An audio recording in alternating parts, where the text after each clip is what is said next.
La disparition des écureuils est préoccupante. Je t'explique comment leur construire un nichoir anti-prédateur sans les séquences de montage de matériaux.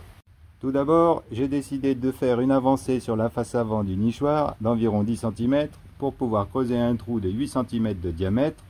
Le toit ne possède pas de débordement latéral parce que le nichoir fait 40 cm de haut et que si je voulais protéger toute cette hauteur, il me faudrait faire au moins 30 cm de débord. De plus, s'il décide de s'enfuir par la trappe de secours et de monter pour échapper à un prédateur, il ne faut pas qu'il y ait un débord de 30 cm qui pourrait empêcher sa fuite.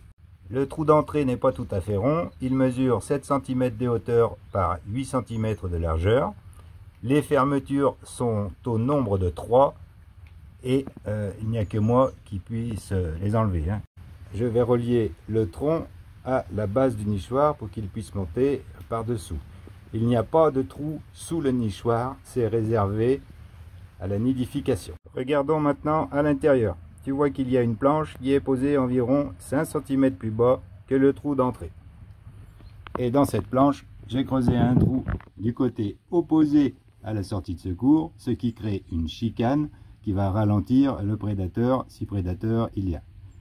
Il y a également une petite échelle pour permettre aux petits de grimper facilement. Tu te rends bien compte que le trou d'entrée de la chicane est à l'opposé de l'ouverture de secours. Ouverture de secours qui se referme automatiquement en isolant le nichoir. Je vais juste te montrer comment j'ai installé la charnière pour que la plaque soit bien parallèle au nichoir et que ça l'isole bien. Pour que la trappe de secours se ferme automatiquement et sans espace avec une charnière simple, j'ai dû réaliser des petites mortaises, donc une ici pour le dessus de la charnière, une ici pour le gond, et il y a également une toute petite mortaise ici tout le long de la charnière pour le gond également. En bas de la sortie de secours, j'ai mis un petit poids, c'est une rondelle avec une vis tout simplement, pour faciliter le retour automatique de la plaque. Il y a aussi un petit toit pour protéger l'entrée de la pluie. Tu peux voir que l'issue de secours est parfaitement plaquée contre le nichoir. Ce que tu pourrais éventuellement appeler décoration, moi j'appelle ça un camouflage anti-prédateur.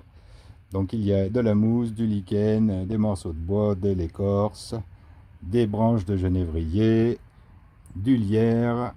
Tu vois, tu as du lichen jaune ici, du lichen vert par là. Pour prélever le lichen, j'ai utilisé un cutter sur des branches mortes et j'ai coupé des petites lamelles.